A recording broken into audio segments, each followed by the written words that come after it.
Well, I'm at the start of the approach trail, Amicalola Falls, and this arch people go under. So got about an I think it's 8.8 or 8.9 miles to get to Springer. This says 8.5. It says Guidebook says differently. It's 8:10 in the morning. It's July 9th, and we're off to enjoy. See you up the trail.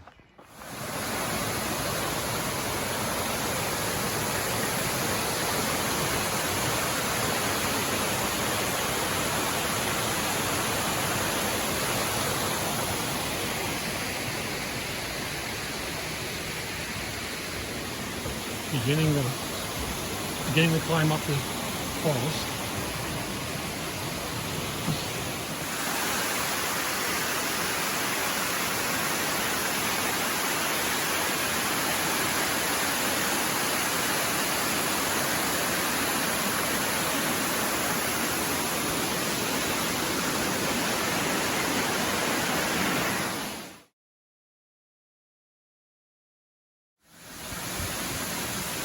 The top of the falls.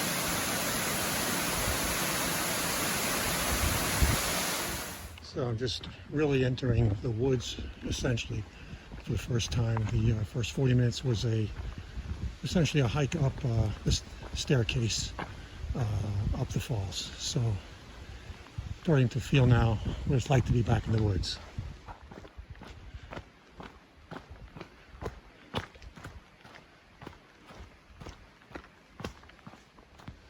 Yeah, this is just to show what it's been like so far this morning. It's completely overcast, no sun at all. Very gloomy, dark here in the woods. I always, when I hike and the sun's not out, I always realize that's when I realize how much I need the sun. But anyways, this is what it is as we continue to walk towards Springer Mountain and the first white blaze on the southern terminus of the Appalachian Trail. Still moving along the approach trail, about 2 miles or so from the beginning of the Appalachian Trail. So this is the southern terminus. Here it is, Springer Mountain. Got here in just under 4 hours from the Amicalola Falls. So I'm doing a nice pace, it looks like. But anyways, it's been, pretty much this weather the whole time, rainy, overcast completely, and so forth. I don't know if it's going to be any change or not, but we'll see. So I'm now going to take a short walk down here to look at the first blaze. Let me just get there a second. There we go. First blaze right here. And that very iconic plaque here, Appalachian Trail, Georgia to Maine.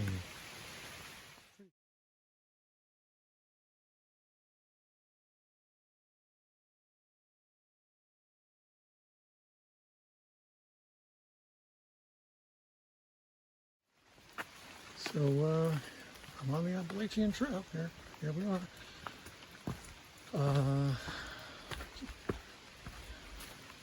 Yeah, I mean, the approach trail really was very much like an Appalachian Trail. It was very steep, had lots of, well, it actually did not have lots of rocks or roots. It was a relatively nice, easy trail to walk on for sure. But it's got, had its steep sections. It had its little breaks from the steepness. But here we are, Appalachian Trail, official.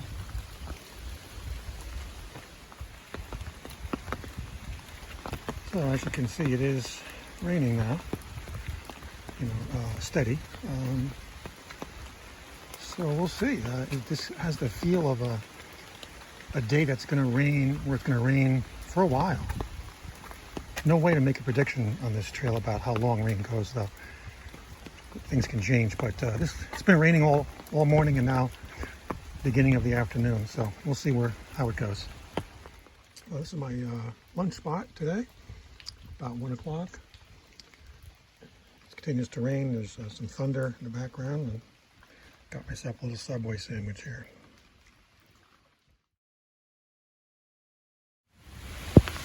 Well, this is how dark it is right now. It's incredible. It's 1 o'clock, and it is raining and dark and thundering.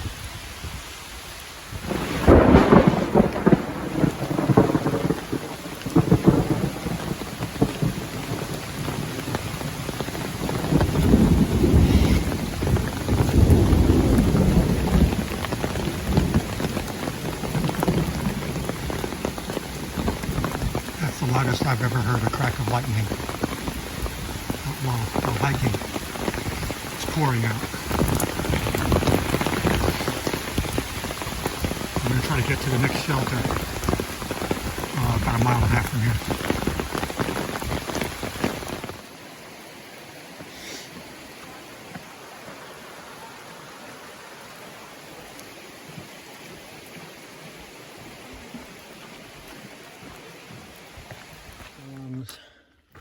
Doing the last mile of the day, as usual, as a section hiker, especially my first day on the trail.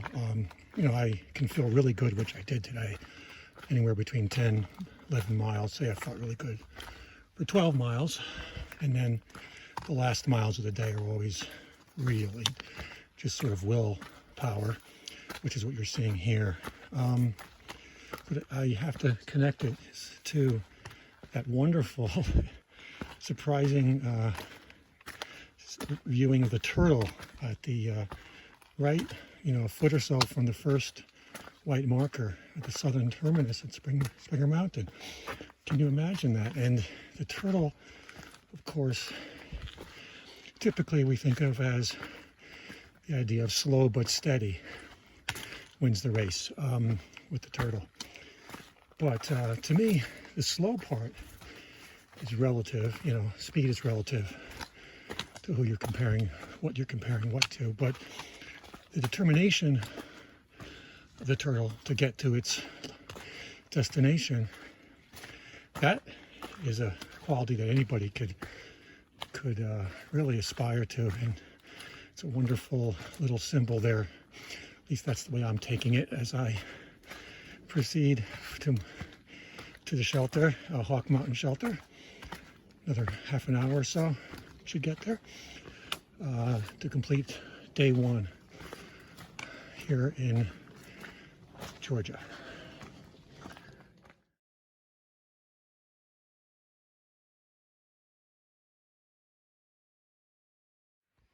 So it's good morning. It's July 10th, about 8:10 in the morning. This is the area surrounding my campsite. I think I may have been the only one that camped here last night. I saw one pair of people walk down this trail right here, I think to get water, but I didn't see anybody other than that. So had a pretty decent night's sleep. Woke up, you know, in the middle of the night, usual in this situation, but I was able to get back to sleep. So I feel pretty good, energy-wise. And my goal today is to go 13.1 miles to Woody Gap. So we'll see you up the trail. So actually, this is the first white blaze for today. It took me a little bit of time to do some final chores and walk up the side trail. So it's 8:34, and the first order of business is water. I don't really have any, just a trickle left because the water at the campsite, you couldn't access the stream. It was so low. But I believe just a short distance up the path is the shelter, actual shelter, not the campsite, which I believe does have a functioning stream. We'll find out shortly. The weather is, the temperature's on the cool side. Seems like it's relatively low humidity. That storm yesterday really did, in a positive way, get rid of the heat, but especially the humidity. So that's the water source right there. Beautiful, filled up right away. Love that sound, stream sound.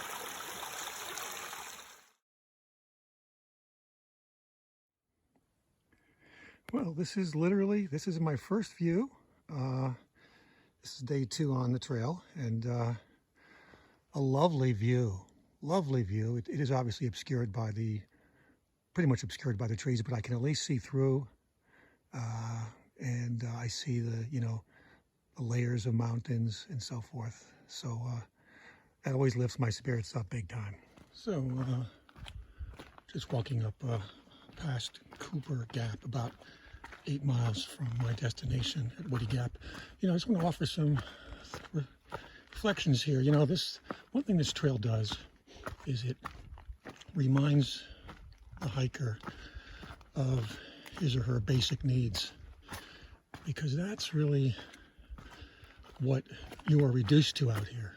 You are concerned about the basics: food, water, shelter, security, for security as in, safety from weather and whatnot. The basics, social interactions, just saying hi to people. And all that that reminds, at least for me, it reminds me of those essential things, and things that, I certainly, speaking for myself, can walk through my life forgetting that I'm even doing them, because my mind might be on something else, some project, some goal, what have you. But when you're here, this is the project, and that is the process of moving, the basic need of physical movement, of experiencing nature, and of course the other things I mentioned before, the bodily needs. But there is one other thing I'd like to add. So I'll speak for myself, and that is, I think these views for me are kind of like a spiritual kind of fuel. All I got was a tiniest little glimpse, a very obscured glimpse a few miles back, and it just totally elevated my feelings, my emotions, my whole energy.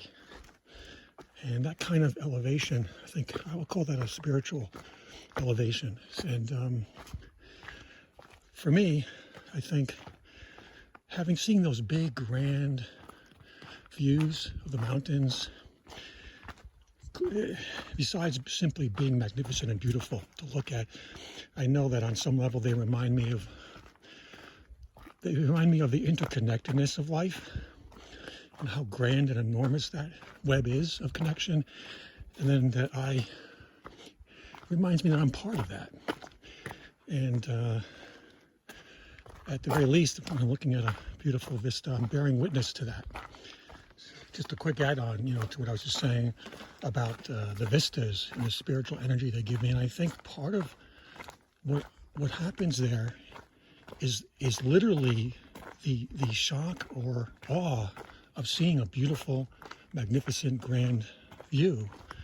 It's like a shock in terms of reminding me, anyway, speaking for myself, that I am part of something so much larger, this web of interconnection. And it's sort of a shocking recognition and reminder that we don't typically get in our daily lives as we go through our necessary daily, jobs and activities and responsibilities. But it's a wonderful shock to have. Adding still further to my reflections, another thing that I'm going to challenge myself to do is to appreciate what's right in front of me. This, for example, as also a reminder of the beauty and interconnection of life of which I'm a part. To not have to have the shocking reminder of an awesome overview, but to be able to do that in one's daily life. So to use the metaphor of the walk, as I walk through my daily life, to somehow be able to remind myself regularly while I'm in my daily life that I am part of something so much bigger. And it's not that I think are not capable of that recognition, but I think I certainly can fail to fully connect in the way I'm describing on a regular basis in my daily life. Nice easy path here.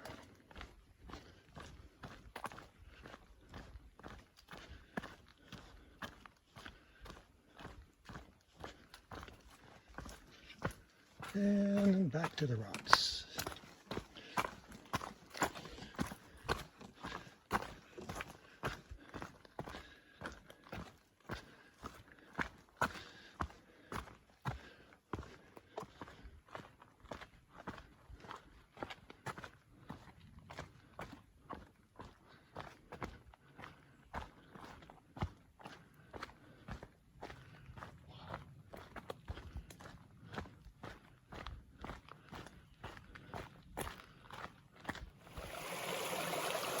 This is Justice Creek, J-U-S-T-U-S, Justice Creek. That's right there. I've got my water. Oh, I love when I see a body of water just like this. Not only for the water, but the sound. It's just wonderful.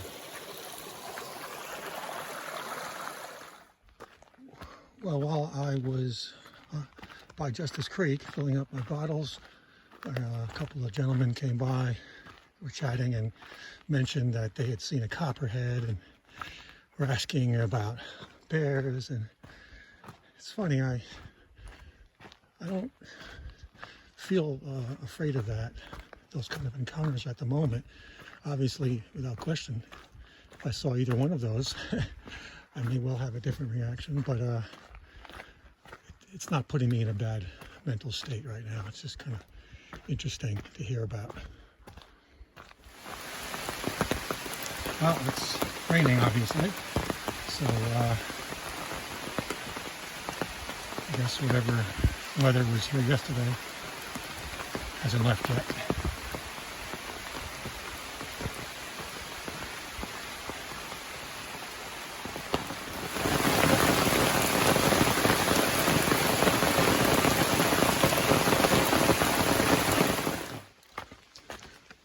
Well, that didn't last too long, that storm. Maybe, I don't know, 15, 20 minutes, and now the sun's out. Heard some thunder a moment ago, but I think that's drifting away, that weather.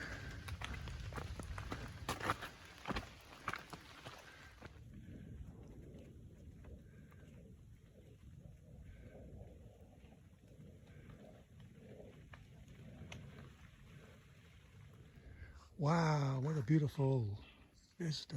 Yes. Yes. So that beautiful overlook a moment ago was approximately mile 18.7.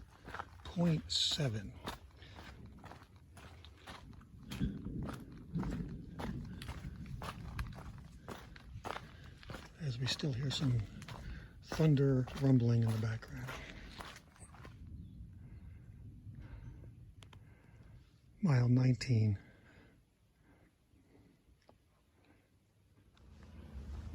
This is a view from the parking lot at Woody Gap. I just finished today's venture, and just as I entered this area, a beautiful cardinal flew by.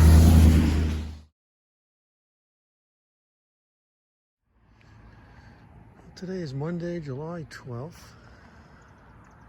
Second day of my my 2 0 days here in Dahlonega, Georgia. You can see the sky, the brooding sky. It's been this way on and off for the entire time I've been in Georgia, the 4 days or so since I flew in. I've taken these 2 days because I needed to rest my left heel, which was really bothering me during my second day of hiking. I obviously needed to rest in order to continue to hike. This is my subway. I say my subway. I've come here every day, but I've been in the motel at the Quality Inn here when I have been here. The first day I arrived, and then these 2 0 days, and I've come to this subway to get a sandwich each day, and also to get sandwiches for the trail. First day out on the trail, the first day, and then I'm about to get some sandwiches for tomorrow's outing, which will take me from Woody Gap to Neal Gap and to over and above Blood Mountain.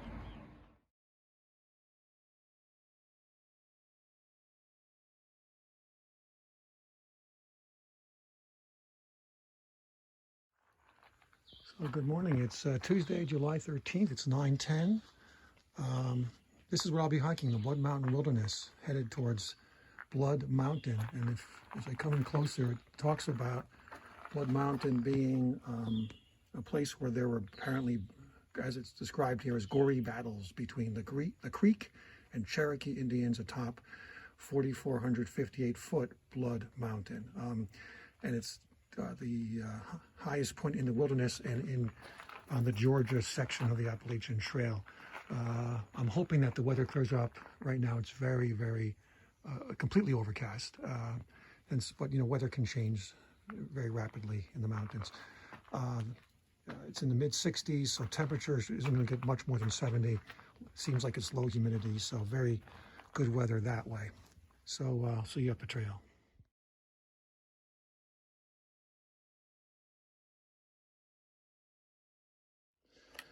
So during my stay at Dahlonega Quality Inn, which consisted of late afternoon and evening, and then two 0 days resting my foot. One thing I did was watch a lot of TV, a lot of movies in particular, and there were two that were very powerful, very, very powerful. One was about an Austrian man during World War II, a farmer up in the mountains, who has an active conscience, refused to give the pledge of loyalty to Hitler, refused to fight for the German army, and eventually leaves his idyllic and happy family and setting and daughters to go to I guess the local town, or I guess he's required to do that, and to basically in public fail to give the loyalty test and thereby get arrested. And it gets worse and worse from there, what happens to him. But a very haunting and powerful story and testament of conscience. And then yesterday I was watching a movie about one of the leaders of the Black Panthers, Freddie Hampton, who I think he was a leader of the Chicago chapter. And again, very much what you might call a revolutionary. That's what he called himself, so we'll call him that. And but someone whose focus was the people, the needs of the people. So extraordinarily courageous and selfless, regardless of what one may think politically. I certainly have great respect for anybody whose political concerns are focused on the human needs and rights of the common person, the average person. But anyways, he was assassinated by some combination of forces, the FBI, the Chicago police, Attorney's General Office apparently may have been involved or was involved as well in this whole shoot up of his office, not only of him, but of one of his associates, and several other people were wounded and whatnot. So, but again, a story of putting aside the terror and horror of in both cases of the forces that that used their own terror and violence to destroy people of conscience. The stories were really very, very powerful reminders of what human beings can do in the most extreme circumstances in terms of retaining their humanity and their sense of concern for others, selflessness, compassion, justice, so forth.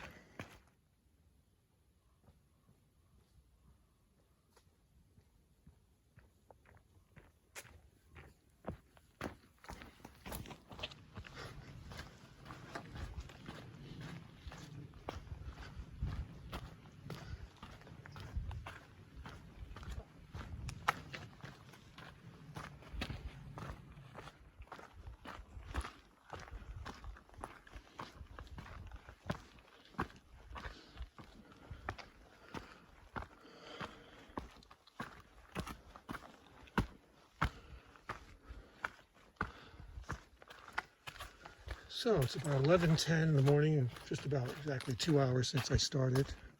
Going about 4.6 miles, so averaging a little over 2.25 miles, 2.3 miles an hour, which is a good, very good pace. Not trying to go fast. It just seems like the terrain is allowing for pretty good sort of flow.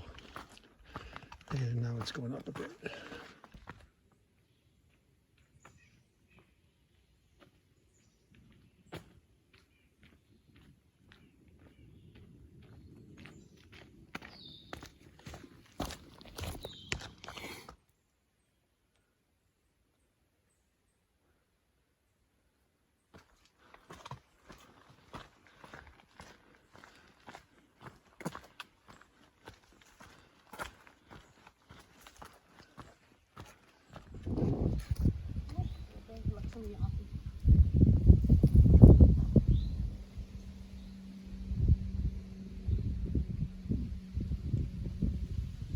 It's like it really wants to open up now. Yeah.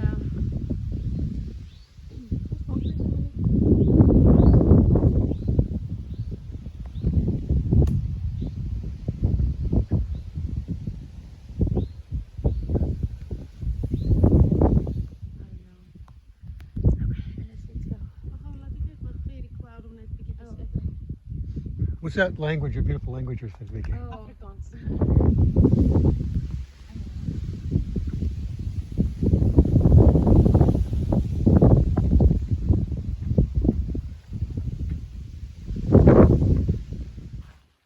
So descending from Blood Mountain, I feel very fortunate that the sky changed just enough for me to get at least a sense of the beauty and grandeur of the mountains. Boy, I will really be excited if I get a full, unadulterated view of those mountains at some point further along this journey.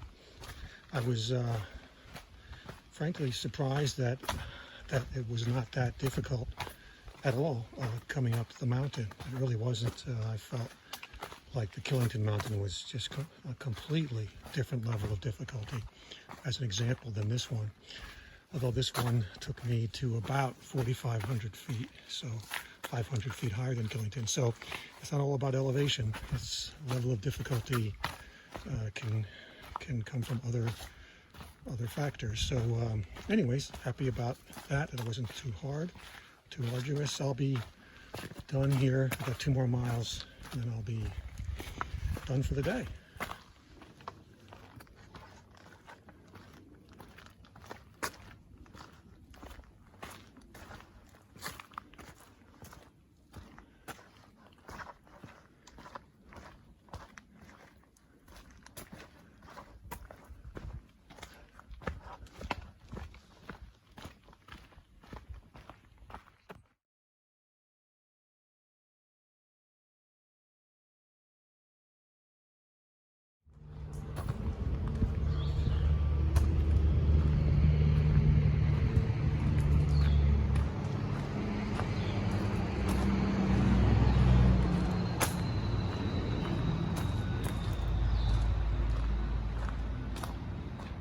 Going pretty much straight up out of mountain crossings. Just a quick little note here. I was talking to a gentleman who runs mountain crossings. He said the name of it is actually Mountain Crossings at Wallahasee. I might be mispronouncing that, but the name I had trouble with is actually an Indian name, meaning, I believe, land of the big frog. And then it was renamed after a guy, I don't know if it's first or last name, named Neil, who created the road that goes now through that gap. So it's now called Neil's Gap. But it's just a little history there.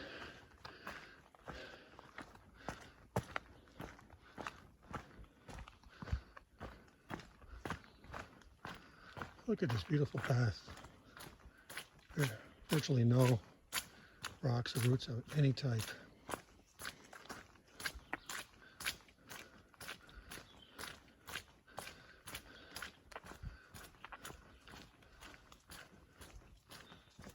Well, here's a rare sight. There's a tree right across the branch, rather, that fell right across the trail.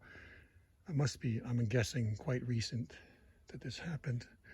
So I'll have to, go around it a bit. Well, this is the view from Cow Rock Mountain, elevation 3,806 feet. It's right at around mile 36 on the AT.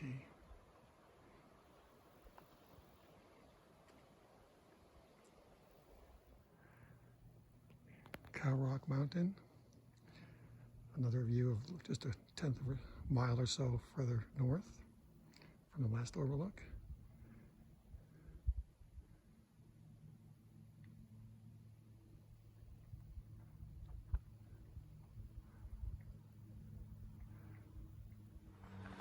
This is just to give an idea of a typical pattern here at the AT in Georgia, where you go, you start at what's called a gap, and you hike pretty much, with straight up, when I say straight up, I mean strong elevation gains rather quickly, like this, which is quite steep, and then you might have a little bit of time walking on relatively level ground up at the top, and then of course you come back down rather steeply to another gap, and then you start the process over.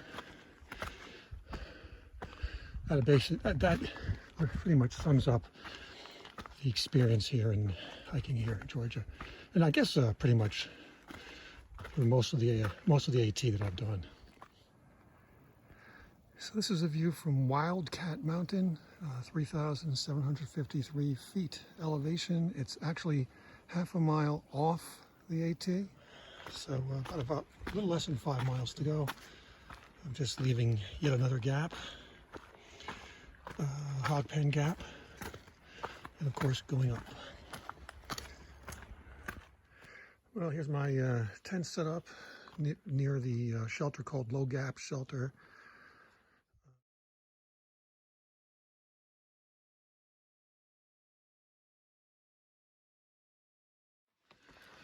Well, I just checked gut hooks, and using some calculations of all the miles that I have done on the Appalachian Trail, starting in 2016 at Delaware Water Gap, and moving through each of the states until I reached the Vermont-New Hampshire border, and now 45.2 miles on the AT here in Georgia, gives me 500 trail miles on the AT.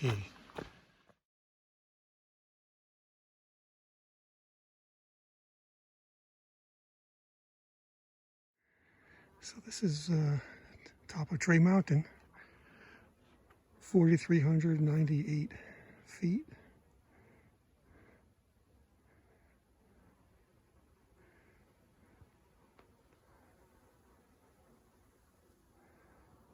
This is the view from where I was sitting down eating lunch at a blue trail just off the AT.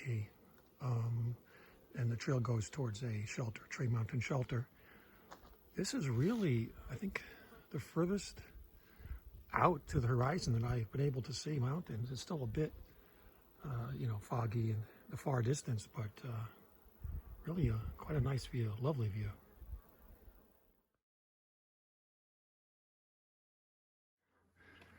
So this is Bling, and I was just walking north here, and he and his nephew are doing such wonderful trail maintenance, and I thought it'd be great to have him explain what he does, if he's willing. The whole AT is maintained on clubs in each state, and each state has different districts in each state. And Georgia has 9 different sections in their district, and each section is assigned a maintainer.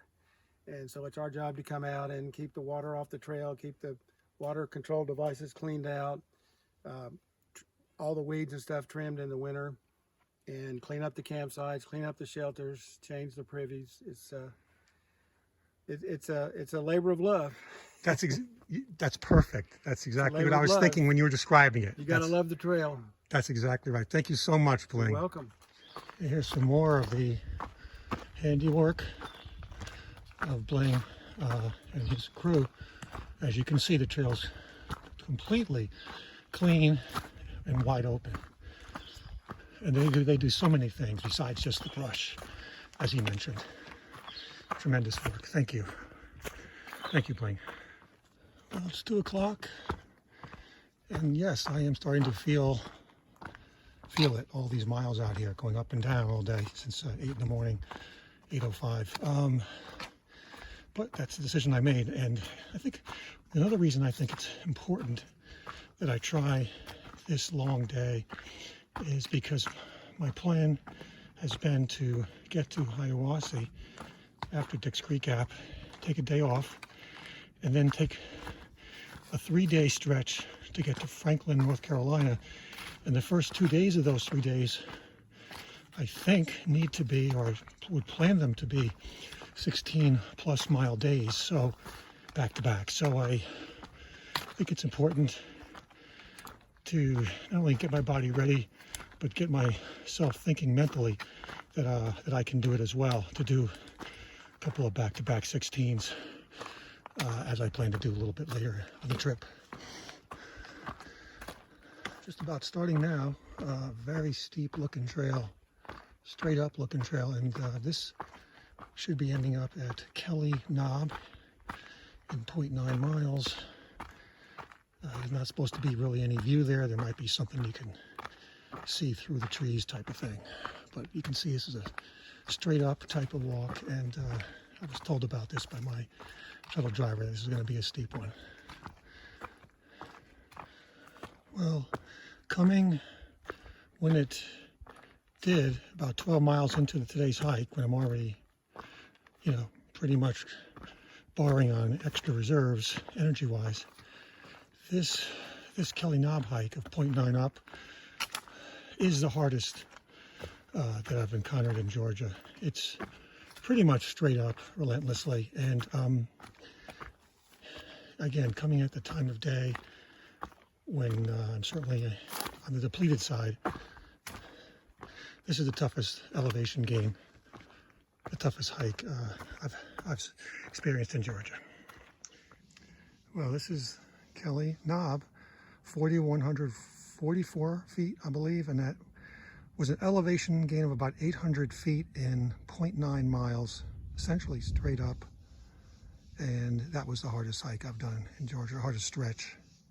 And look at this, there's a reward here, big time. You can see layers and layers of mountains really going far back to the horizon. So this is a surprise vista, the Powell Mountain Vista, 3,886 feet. And I wasn't aware this was going to be here. Look at it, it goes way back. I mean, there was just some thunder, and there are some clouds as well, so rain might be coming or not, but you can get a really nice layered view of the mountains.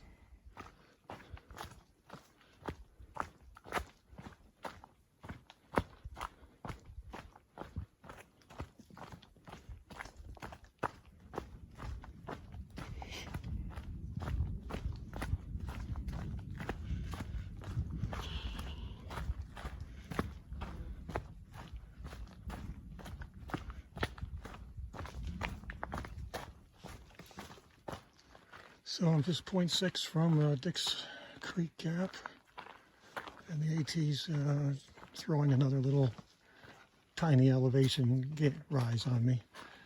I will admit that the last couple miles it's been pure willpower, moving my body. I think anything past 13, 14 miles, and I'm really, really pushing my limits. And here we're finishing a day that will have taken me 16.7 miles on the trail, plus probably a 0.4 off the trail between looking at a vista and gathering water. So definitely a long, wonderful day, but challenging. So there it is, Dix Creek Gap. US Route 76. And there's my shuttle, man. Just in time. I just pulled up. I love it. So this is where I just bought all my resupply, my sandwiches, three subs, 20 ounces each, 12 inches. And it's a beautiful, beautiful mountains from here.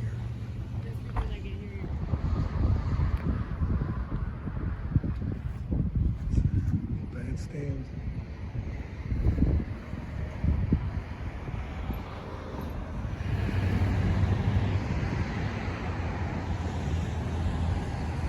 Lovely view from downtown Hiawassee. Well, walking home from having gotten my lunch today for our second zero day.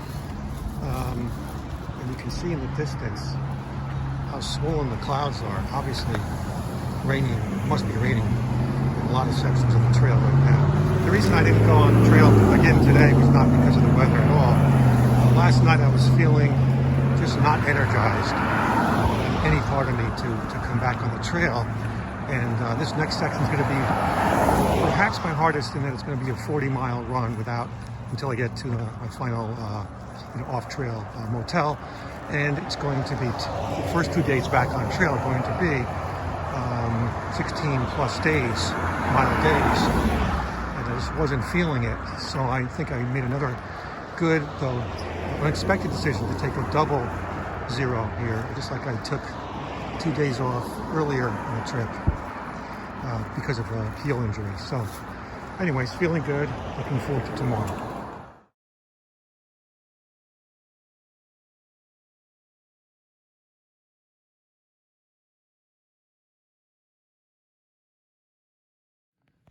Well, it is Monday, July 19th. I'm coming back on the trail after 2 0 days. I am in Dix Creek Gap. The weather is, feels about, I think it's about high 60s, going to get into the mid 70s. And that'll be it as far as temperature, but it's going to be very humid. I'm pretty confident it's going to rain. I don't know for how much of the day and how hard, but the forecast is 80% for rain today. I think the same for tomorrow as well. And my goal today is to hit the Georgia-North Carolina border, to complete Georgia, which would be a wonderful achievement. And then to see if I can get 16.7 miles to, I think it's Standing Indian Shelter. If I have the name right, I'll have to double check it. It's 8:17. I'm starting a pretty good time. Just got a shuttle from Grace, and off we go. So after an initial, short uphill at Dix Creek Gap, it's really been very easy walking. As you can see, I'm actually walking down at the moment, but it's been very gentle slopes up and down. So far, the first half hour, moving towards the Carolina-Georgia border.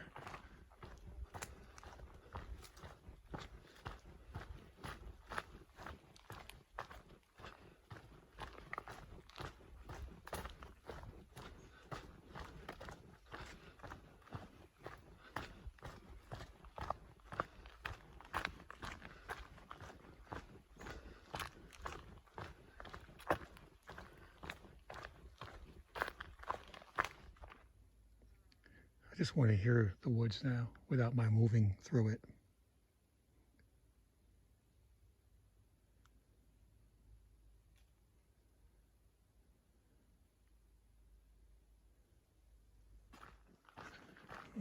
I'm just a half mile from the border.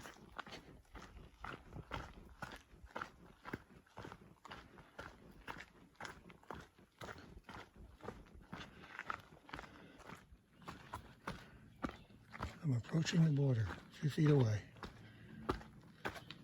And here it is. Georgia to North Carolina.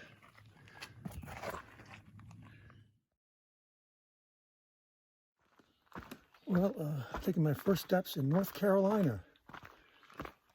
Very proud of completing Georgia, that was the hardest state I've done so far. And this last stretch, however, was maybe the easiest relative to the rest of Georgia. I did it in, I did the 8.9 miles from Dix Creek Gap to the border here in 3 hours and 35 minutes. So that's, for me, that's certainly quite a pace. And that's indicative of the trail. Just starting in North Carolina now. It started to rain. I just took a moment, just a moment after the border there. There was a pipe for water, which was great, and sat down and rested a bit, ate half of my sandwich, and now we're starting North Carolina.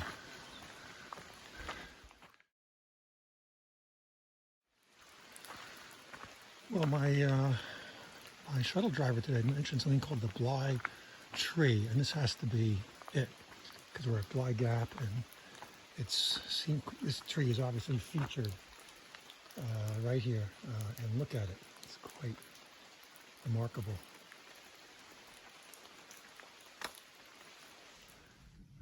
Well, after providing a wonderful rest spot and watering hole right across the border, North Carolina is now providing a reminder of the AT and its steepness.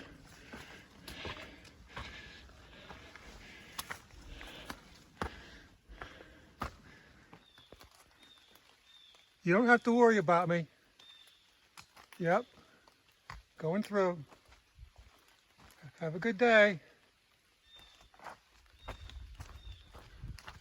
Just saw mama there and a couple. I think there were 2 cubs just off the trail. Just off the trail. The mother made some noises at me, but did not approach me in any way. Actually went a little, maybe a few feet back to a tree. But that's the closest I've been, I think, to bears in the AT, what I just experienced. I feel good about how calm I felt and feel.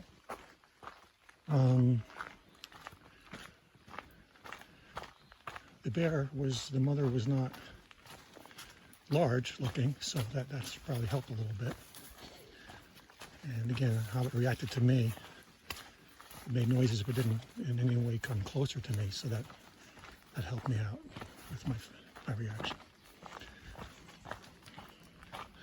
Welcome to North Carolina.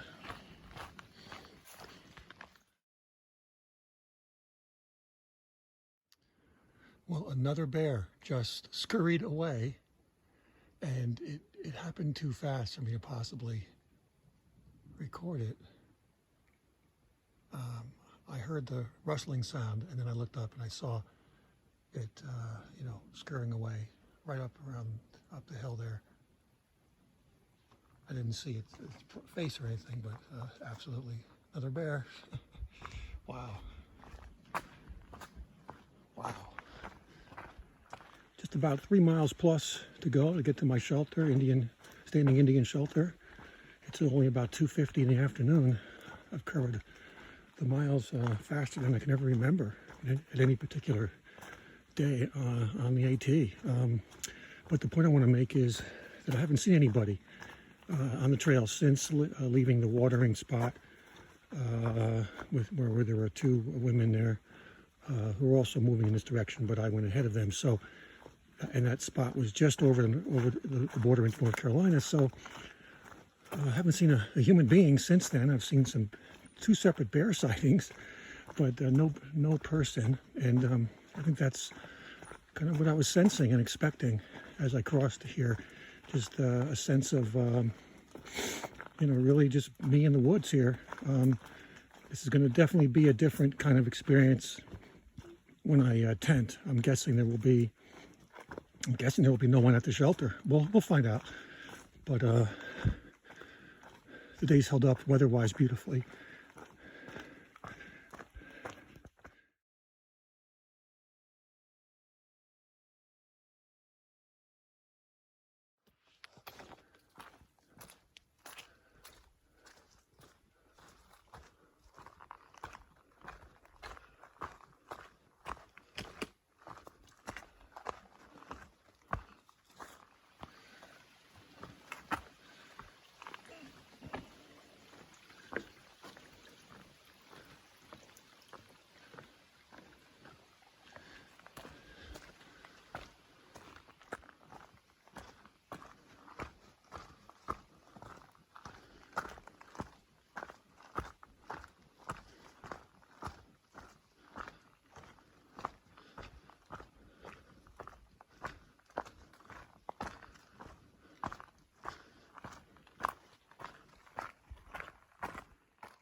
Say that last night it rained and stormed all night and into just a short while ago. And I was so fortunate that I had two wonderful hikers that I met just as I was coming to the shelter, having seen no one for the entire stretch, pretty much from North Carolina, except for those two women at the watering area right across the border. These two hikers are turning right where the standing Indian shelter where I was going, and they had set up their tent. After I'd gotten water, I'd seen they'd set their tent in the shelter, but they invited me to use the shelter, and thank God that I did because of that rain. It was torrential. So this is the view after about 10 minutes walking north from Standing Indian Shelter. It's been a non-stop series of switchbacks going up. And since the shelter's at 4,750-ish, I imagine I'm pretty near 5,000 feet now. There's no visibility, obviously. But for the moment, the rain has pretty much stopped. My goal today is to go 16.2 miles to a shelter, and this is following the 16.7 yesterday, so I'm asking an awful lot of myself. If I find that I have a problem with that goal, reaching that goal, I could stop at a shelter that's more like 12 miles from the last one, so that is a possibility. Well, I'm on Standing Indian Mountain. It turns out it's 5,478 feet in elevation. That's higher than Albert Mountain, I believe. So I definitely went up. I must have gone up something like 700 feet since the shelter. And I'm now officially on my first 5,000 footer on the AT. And it's not what I thought it would be.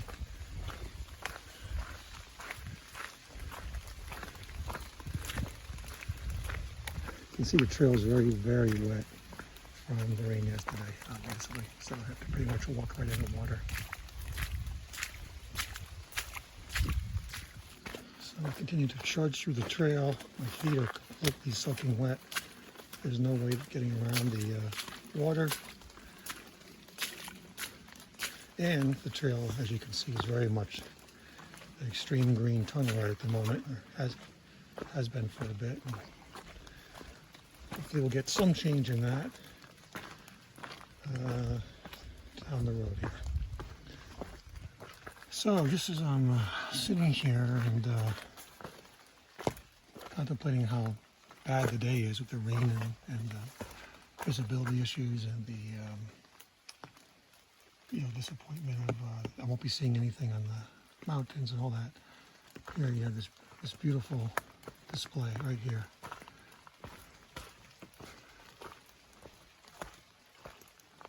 Look at this.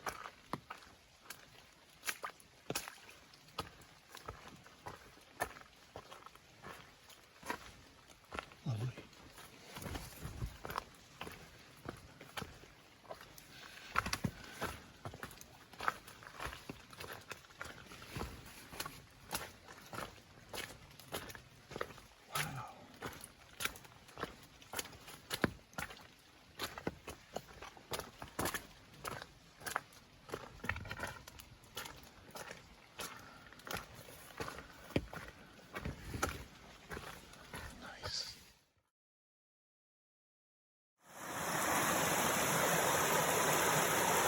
This is the strongest running stream I've come across in the whole trip.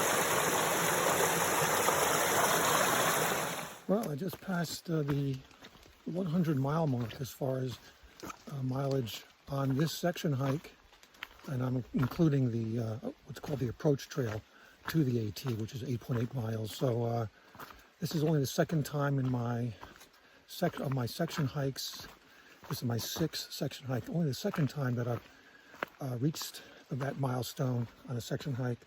Last year I came within just 1.5 miles or so of that in Vermont, but feel good about that accomplishment. I just heard some wild, loud scurrying it's hard to imagine that wasn't another bear, but I did not see it. Can't see anything, through the woods.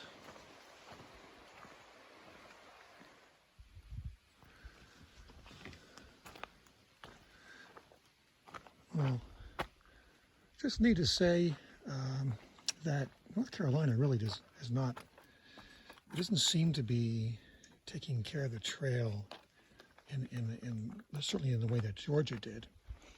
You have a lot of bushes. This is a huge tree here, but you have a lot of bushes crossing the trail, and you have a ton of foliage overgrowing the trail. Not everywhere, but you have that. And just gotta say, yeah, there's a difference in trail maintenance that you see, certainly between Georgia and North Carolina, which is a further sort of statement about the remoteness, I guess, of North Carolina, or the feel of remoteness here.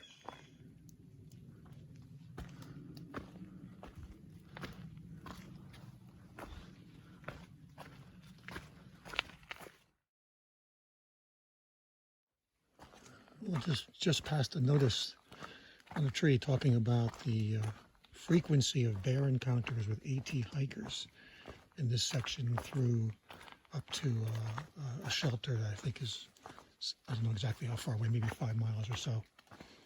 And I've already had, of course, the 2 bear sightings yesterday, and then today, from what I heard of that scurrying and that noise, can't imagine that wasn't a bear, though I didn't see it. So I have to admit to being just a little uneasy, even though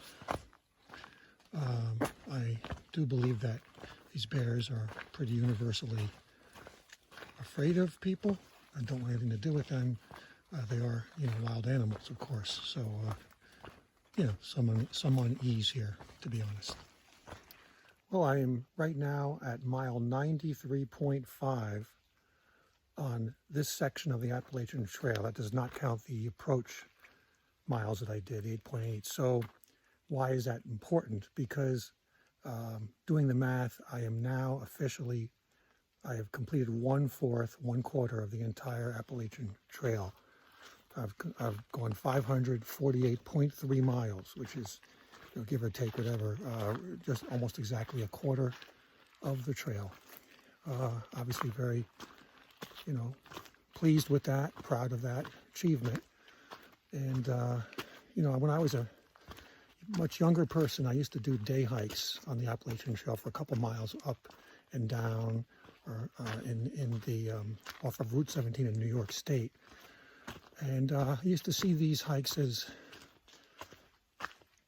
ways that I could kind of reflect, get some insights perhaps, sort of my version of a spiritual journey, so to speak. And I think that these section hikes also provide that, but in a different way. I think the section hikes, because of their duration and demands, kind of remind me that the spiritual world, if you will, I don't mean the religious sense, I mean more one's deepest beliefs, values, one's, the person one wants to be striving to become, etc. That is achieved step by step, moment by moment, not by getting to some great view from a mountaintop and then just pondering that, the glory of that, but really finding a way to get through one's day-to-day life and incorporate, some of the incorporate your deepest held values, your personal qualities that you admire and want to integrate into who you are. And I think hiking this trail, to the extent that I have so far, has helped me, sort of incorporate those things. It's certainly given me confidence. It's given me challenges on a daily basis, pretty much. I thought I heard a bear over there. It's given me even some adversity that I've had to overcome. So I think this trail really is a trail that you can see as a test, a challenge, a quest type of trail, a place you can learn lessons, even what I would call spiritual lessons. And oh, by the way, occasionally you get some great views or some exciting moments, such as seeing an animal or seeing a beautiful flower or what have you. So that's my little reflection on having, as of now, walked 1/4 of the Appalachian Trail. Well, I have to say at this point, this is terrible. I mean, there's no efforts to keep this trail, like a trail. This has been going on for some time now. I didn't even know if I was on the trail for a second. I'm so glad I saw that white marker there, because I was starting to wonder if I was off trail.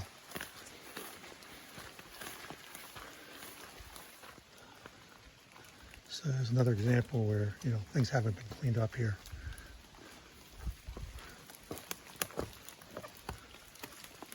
I have to go around this way.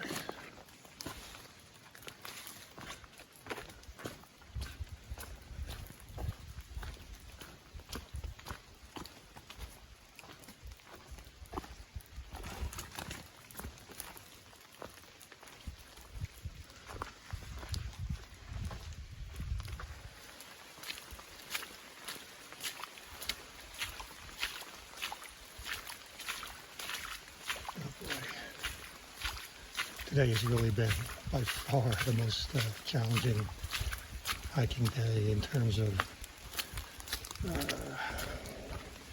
not necessarily enjoying what's going on, but challenging oneself to just stoically accept it, recognize that this is very much part of the trail experience and that I'm owed nothing by this trail or by these mountains.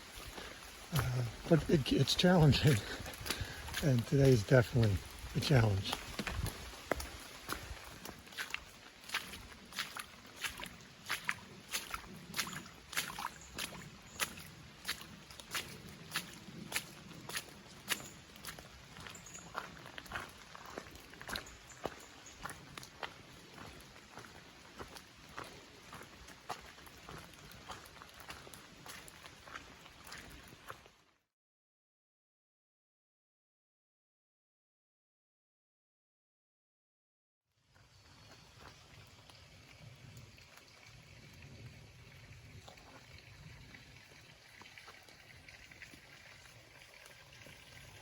These wildflowers have sort of given me something to really feel good about today. So I'm going essentially straight up right now for the final, I guess, 0.3, 0.4 to get to Albert Mountain. But what's so deeply disappointing is that, of course, I'm not going to see anything. So this is all for nothing. And so at this point, it really does feel like I'm being mocked by the trail. If the trail had a personality, this is sort of a mockery, making me go up this incredibly steep section just to see nothing.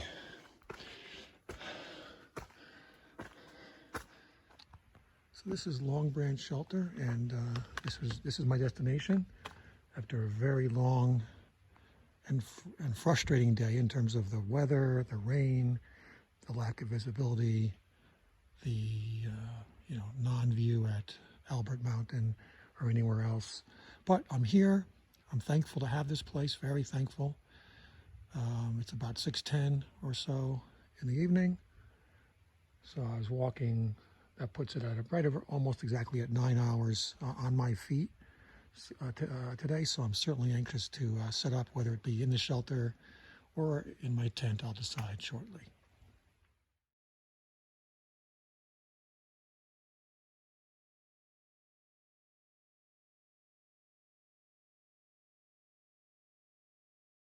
This is a view from the Long Branch Shelter at 6:11 in the morning. I actually had by far my best sleep in this shelter of any of the other shelters. And this is the first time I was alone the entire night at any shelter, official shelter site on the AT.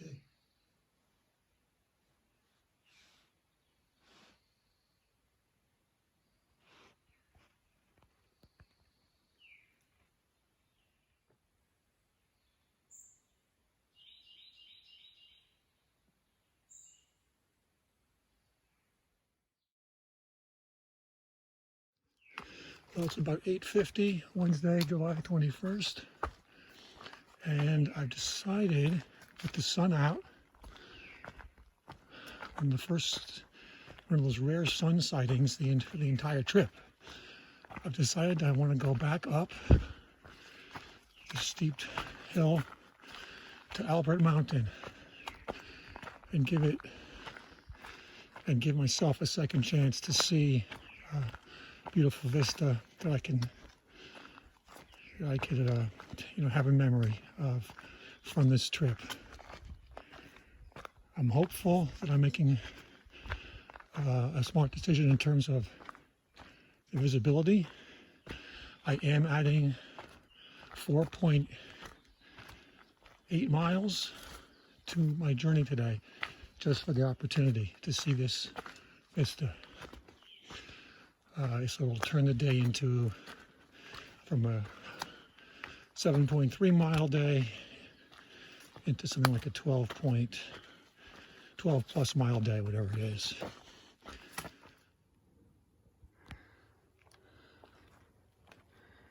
Albert Mountain.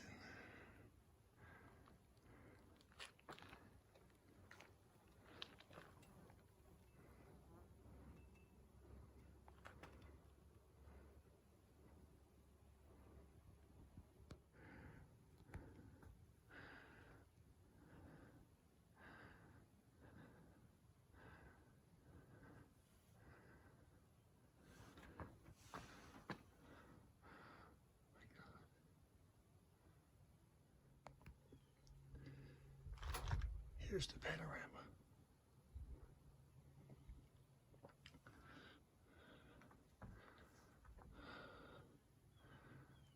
On the fire tower.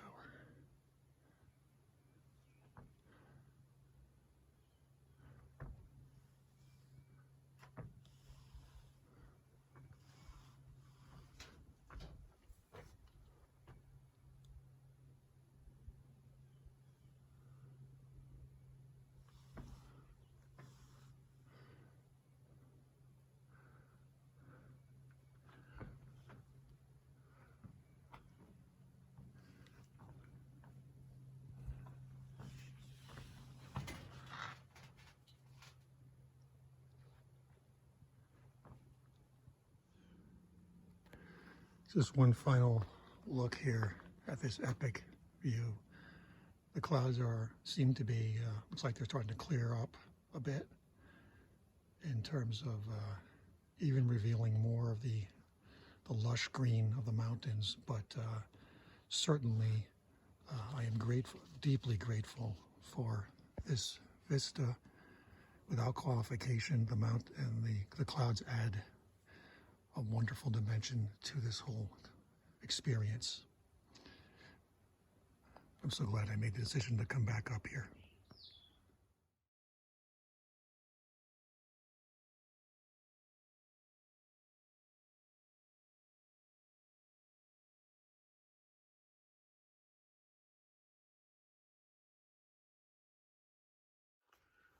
Well, I feel, first of all, really touched and moved by the experience of seeing Albert Mountain in all its glory. This is the first outlook in which I've seen a 360, that I can remember anyway, a 360 on the AT. And, I guess this is kind of like this experience with Albert Mountain maybe can be compared to some degree to kind of a relationship or, strong friendship, what have you, in which, there are times when things aren't necessarily going smoothly, But, you know, that's just one side of the relationship. And the idea is to really give it an opportunity to blossom on the other side also and see its beautiful fruits. And I think this whole trail, that the part that I've done, roughly 1/4 of the AT now, offers that challenge. It's almost a sense of a relationship with the trail, where there are going to be times where, you know, I speak for myself, where I'm going to hate being on the trail at that moment. And there are other times, such as this outlook, where I feel, you know, blessed to have be able to have experienced that. So, and there's everything in between, of course. So just want to share something. I don't know if this will make it to the video that I'll share publicly, but maybe it should. So, you know, during one of my 0 days, I saw a movie about Fred Rogers, Mr. Rogers, and who I think was an American saint. Anyways, one of the things, the sort of mantras that it was in one of his wonderful songs, had some refrain about, "You can do it," something like that. And I must say, when I was going up the fire tower, I reminded myself of that. And likewise, yesterday when I was going up the extraordinarily steep point 4 up from north, moving north up to Albert Mountain yesterday, I also reminded myself of that little refrain and the idea of taking deep breaths and just, you know, gathering oneself, calming oneself, and reminding oneself that you can do it. So thank you, Fred Rogers. Just want to add something about Fred Rogers. You know, he was a man of deep convictions and great courage. He could reach across difference with extraordinary empathy, compassion, understanding, intelligence, wisdom, patience. He could address issues, the most serious of issues, and also the most mundane day-to-day issues with those same qualities. He, in a sense, embodied what I was trying to, I guess, describe earlier on this trip about trying to walk through my life on a day-to-day basis with those kinds of qualities in mind and enact them. That is why I call Fred Rogers a saint. Well, this here is the trail to last night's shelter, Long Branch Shelter, and I've just completed the 5-mile round trip to Albert Mountain and back. And I would say record time for me. I mean, I just took about 45 to 50 minutes each way to go the 2.5 miles. So now I have 7.3 miles left on my journey, where I will arrive at Winding Stair Gap. Well, I guess part of the AT is having a sense of humor. Maybe this is the AT's way of showing this. I was just complimenting the how nice the trail is, you know, down from Albert Mountain, and here I am completely blockaded. And we'll have to just go, you know, obviously go through. There's no big deal, but kind of funny in the context of what I was just saying about the trail. All right, so I don't find this funny, actually. This is, I don't know how recently this happened, but this is totally covering the trail. The only way to get around it is up this way somehow, so I'm going to do that. But, geez, I sure hope this is a recent thing, not been sitting here for a while. This is the worst sort of blockage of the AT I've ever seen. So the trail has had very little, I would say, overall relative debris, you know, human debris. But when I see it, it does bother me. I mean, this is no barring an accident where one doesn't realize one is dropping some garbage or whatever they're dropping on the trail, there's no excuse for it. I just found this. Pick it up here. Just found this, which is a food container bag, a plastic bag, just a few feet off the trail at a campsite. And there's no excuse for that. You know, one has to be a steward for this trail. Every one of us has to. We're so lucky to have it. I'll tell you, this section north of Albert Mountain, with the exception of that huge tree that was blocking the way, this section has been so easy to walk on. I'm traveling at something like 3 miles an hour.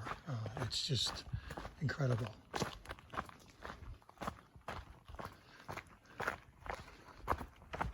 Something I don't talk about and should is the trees. My goodness, look at how impressive they are. How beautiful they are. Wow.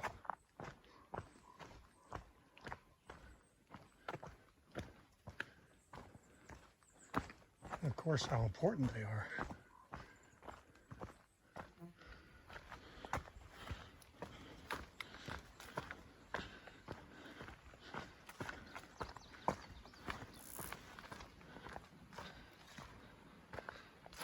Look at this.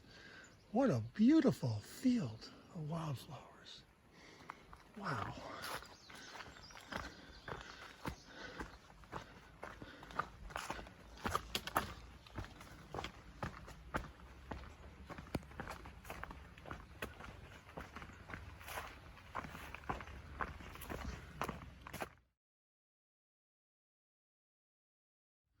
Well, when you go up past Standing Indian Campground, it goes straight up for quite a while.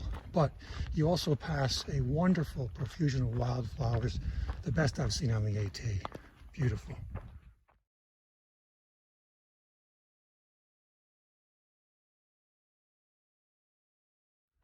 So this is my last mile of my journey.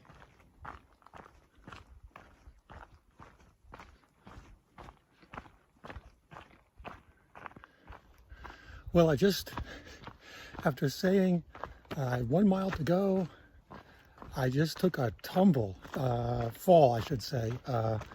It was a real spill. I don't know, my foot slipped on something and boom. This trail is constantly humbling you. I mean, I went something around 120 miles, probably more like 122 miles altogether. And here in the last mile, I take a fall. So just a little reminder from the AT.